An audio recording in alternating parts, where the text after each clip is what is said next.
misy anefa mbola samy laza ihany fa mandroso ny firenena ary mahavita azy tanteraka ny mpitondra. Zay teneniko anareo hoe miasa isika ary mandroso isika. Midofotra miringrina ny fiainam-bahoaka rehetra. Tsisy zavatra mandeha itsony eto. Andriamatoa Filoha Rajoelina. Asa Fatsikabary no andrasana aminareo. Namaly ny fivondronam-beny eveka eto Madagasikara ny filoham-pirenena Andry Rajoelina rehefa nahazo ny hafatra avy amin'izy ireo izay nentin'ny solotenan'ireo eveka Monseigneur Jean-Claude Rakotoarisoa. Nilaza mazava tsara ny fikambanan'ny eveka eto Madagasikara fa misy amin'ireo mpitondra firenena no mini mamono heritreritra mihitsy ary tsy mba mijery ny vahoaka malagasy efa potika tanteraka tsy arakaraky ny fampanantenana izay natao rehefa nilatsaka hovidiana. Entsekirana anefa misy olona manao ampihimamba sy manao tantely afadrakotra ny rem-pirenena ary mitavana sy mamono heritreritra tsy mijery ny fahantrano-piarabelona aminy. Tsy araka amin'ny fampanantenana sy lokaloka nataon'ireo mpilatsaka hovidiana ka mandray ny toerana sy ny andraikitra ankehitriny ny zava-mitsanga. Somary ankolaka ihany ity fomba namalian'ny filoham-pirenena Andry Rajoelina azy ity. Tsy nanonona mivantana izy hoe ho an'ny fivondronam-ben'ny eveka ny valikafatra nataony fa tsapa ihany kosa hoe misy ifandraisany amin'iny hafatra avy amin'ny fivondronana eveka iny ny valikafatra avy amin'ny filoha Andry Rajoelina na dia sarin'olon-kafa aza no napetany teo ambany teo. Raha ambarany fomba hafa zany zavatra voasoratra tato amin'ity pejin'ny filohan'ny Repoblika Andry Rajoelina ity dia fantany ny asany ary fantany ny zavatra nanirahana azy. Samy manana niraka masina nanirahana azy ny tsirairay. Fahaizana mihaino ny feon'ny fieritreretany tena izay mifantsika lalina ao am-po no ahalalana hoe inona niraka tokony ho tanterahako ary inona no andraikitra tokony ho sahaniko. Fo madio feno fitiavana trano no mibaiko ny asa rehetra. Tanterahana anaty finoana feno ny asa, samy manapa-kevitra sy mandray ny andraikitra rehetra voafaritra ny tanjony ary indrindrindrindra mankasitraka amin'izay vita sy izay mbola kinasa rehetra. Satria ny faniriana amin'ny fo madio dia mipetraka eo am-pelatanan'Andriamanitra ka manaraka ny sitrany hatrany hoy ny filoha Andry Rajoelina. Raha tsorina izany dia mbola tsy manana heritreritra ny hanova fomba fiasa araka ny fangatahan'ny fivondronam-ben'ny eveka eto Madagasikara ny filoha Andry Rajoelina. Nanao antsoavoan'ny fitondrana tsinona ireo eveka ireo fa asa Fatsikabary no tena endrasana amin'ireo mpitondra. Mila atao mazava tsara sy maharitra ny drafitrasan'ny fitondrana. Niteny ihany koa ny eveka fa antso manokana ny asan'ireo mpitondra ireo fa tsy fitadiavana fivelomana fotsiny. Manoloana zao zava-misy eto amin'ny firenena izao dia antsoavo natao aminareo mpitondra. Asa Fatsikabary no andrasana aminareo. Meo fahafahana hisitraka ireo filana fototra sy filana andavanandro ny vahoaka. Sakafo sy kojakoja, jiro sy rano, tontolo iainana, fahasalamana, fanabeazana, fandriampahalemana, lalana, fahafahana maneho hevitra ankalalahana. Atao andromaso manokana ny ankizy ny olona marefo. Toe-tsaina tsy mahazaka ny fahorian'ny vahoaka ka hampandefitra ny amin'ny politika sy ny tombontsoa manokana no andrasana amin'ny mpitondra marina. Drafitrasa mazava, mitohy ary mateza no ajoro mba hialana amin'izao fangirifirina tafahoatra izao. Izao no fotoana hijerena akaiky sy maika ny famoronana asa sy ny fanomanana ny olona hafehetsara ny asany mba tsy ho vesatra ho an'ny sehatra iasany na ho mpanararoatra sy mpitsetsitra vahoaka fotsiny. Antso na vocation manko ny asa fa tsy fitadiavana fivelomana fotsiny.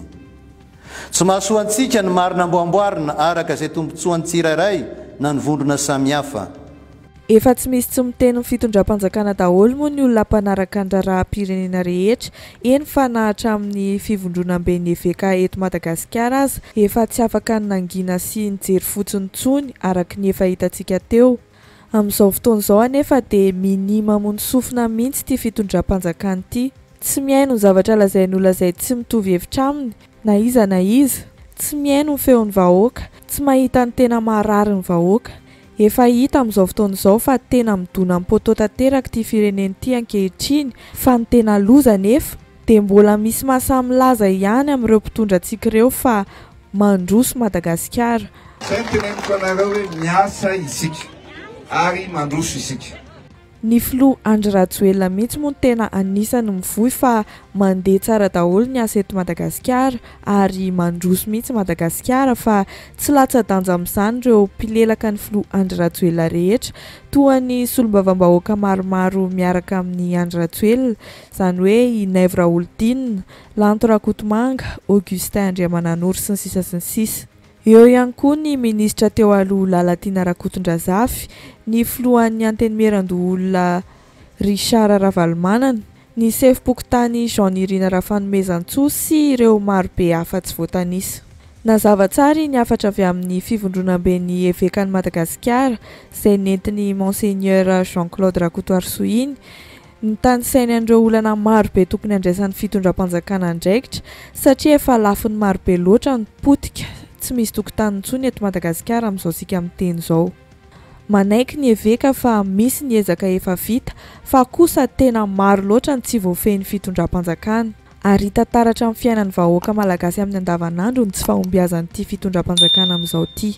Mamono ny vahoaka ankolaka ny fitondram-panjakana satria ny olan'ny jiro sy rano tsy voavaha efa antaonany maro izay, ny vidim-piainana miakatra isan'andro, tsy misy intsony ny fandriam-pahalemana, simba ny sehatry ny fampianarana, ny toe-karena ary ny demokrasia. Manoloana ny raharaham-pirenena. Mpaminany ny Eglizy ka tsy sasatra izay ary tsy afaka angina mihitsy. Miara manao antsoava amin'ny vahoaka ny fangirifirina mazo amin'ny malagasy ankehitriny. Na dia misy aza ny ezaka izay tsy azo hodiny tsy hita. Nivaivay loatra ny olana momba ny jiro sy ny rano. Tsy ahitamba-olana mandritra ny taona maro izany. Tsy fahombiazana ny dikan'izany. Ary miendrika famonoana olona ankolaka satria aina ny rano. Tsy mitsahatra miakatra ny vidin'ireo filana andavanandro ny mponina. Mahazo vahana hatrany tsy fandriam-pahalemana amin'ny faritra maro. Mikirosofahana ihany koa ny fanabeazana sy ny fampianarana eto Madagasikara. Manomboka amin'ny ambaratonga ambany ka hatrany amin'ny anjery manontolo. Tsy tena tsapa ny akon'ireny fanampiana avy any ivelany ireny eo amin'ny toe-karena sy ny fampandrosoana. Nozarina hiafy sy hijaly ny vahoaka ka toa zary manaiky tsy fidiny ny fahantrana ho anjara sy lahatra. Tsy sahy maneho ny heviny izy ireo satria aleo maty ampito izay maty androany. Izany zavatra izany dia efa maro ny olom-pirenena mahita an'izany amin'izao fotoana izao manerana ny Madagasikara fa hafa mihitsy kosa nefa no hitan'ireo mitazona andraikitra ao amin'ny fitondram-panjakana ankehitriny.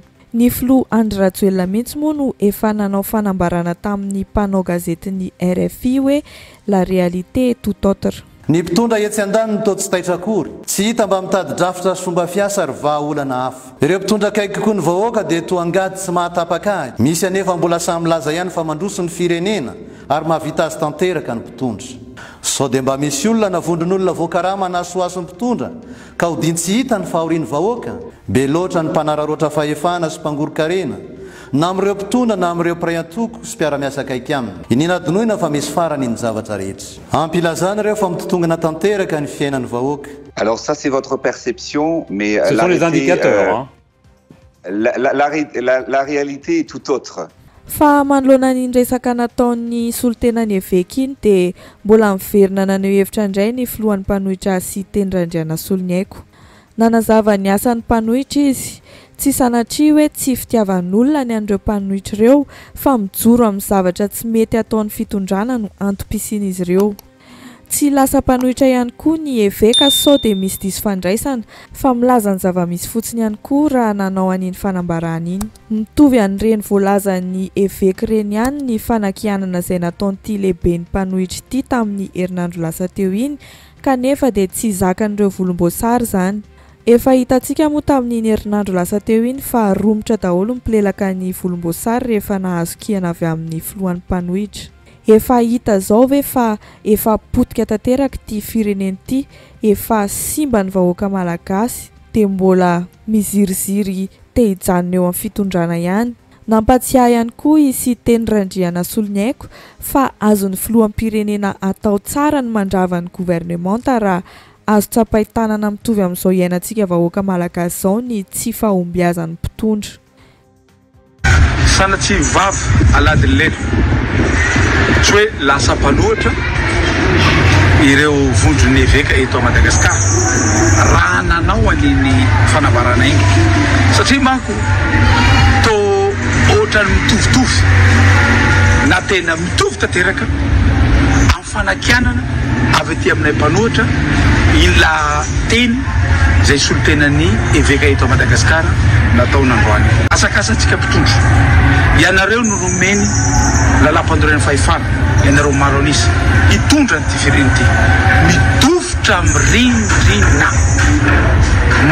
ny fiainam-bahoaka rehetra ny asany vahoaka malagasy rehetra tsisy zavatra mandeha itsony eto Andriamatoa Filoha Rajoelina azadinona fa ny lalam-pandorena ny teny fa raha azo tsapahitana tsy fahombiazana azo ny filoham-pirenena atao ary ny mandravany gouvernement izahay mpanohitsy tsy hoe tsy fitiavan'olona sanatry mivavalady ny lely fa mijoro izahay manohitra zao fitonana zao miakina aminareo mpitondra fefirinao fanambarana izahay avy aty fanohera iny koa fanambarana nataony vonjy neveka anjarantsika vahoaka no mitsara fa ny hoavitsika no tsaratsika azadinona fa misy farany zavatra zay indray no mamarana niny video antsika iny amin'ny ty androany ty mankasitraka atsika rehetra nanaraka hatramin'ny farany azadino misabone sy manao j'aime ny video de